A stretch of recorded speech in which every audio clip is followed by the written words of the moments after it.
Hello, what's up, guys? How are you, everyone? I hope everybody is well. Today, I have on a Renault Duster. This car have a problem, engine misfire. When I start car, engine misfiring.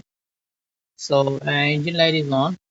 So, today I will show you what is the problem and why engine misfire. How you can solve this. Okay. So, first of all, you have to check with my diagnosis tool.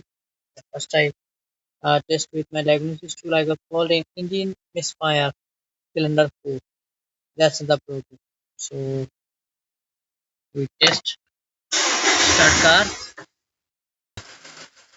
You can see here engine already misfired. So we check number 4 cylinder with tester. Pulse is there or not. First check why this misfire. You can see this cylinder working properly. This one,